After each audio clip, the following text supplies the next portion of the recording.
हर कोई पैसा कमाने और बचाने की कोशिश करता रहता है। लोग ऐसे अवसरों की तलाश में रहते हैं जहां उन्हें छूट मिल सके और बचत का लाभ भी मिल सके।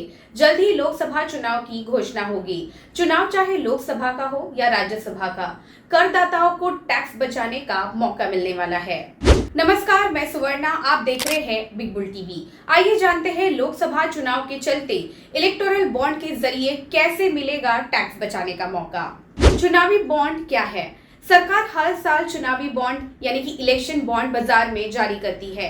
ये बॉन्ड इलेक्टोरल बॉन्ड चुनाव से पहले बाजार में लाए जाते हैं। इसे 2018 में लॉन्च किया गया था। जैसे कि उम्मीद थी, सरकार लोकसभा चुनाव से पहले एक बार फिर चुनावी बॉन्ड लेकर आएगी। आप इसके जरिए अपनी पसंदीदा राजनीतिक पार्टी को दान या फंड दे सकते हैं। ये बॉन्ड अन्य बॉन्ड की तरह रिटर्न नहीं देता है। चुनावी बॉन्ड पर ब्याज की कोई वापसी नहीं होती है।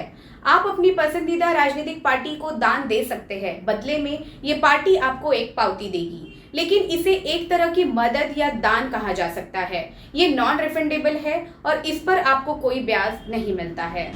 अगर हम सोचें कि किसी राजनीतिक दल की मदद करना तो ठीक है, लेकिन क्या इससे कोई फायदा होगा, तो आप इस बॉन्ड को खरीद कर फायदा उठा सकते हैं। अपने पसंदीदा राजनीतिक पार्टी को दान देने के बाद आपको एक पावती दी जाएगी। इसका उपयोग आयकर राहत के लिए किया जाता है।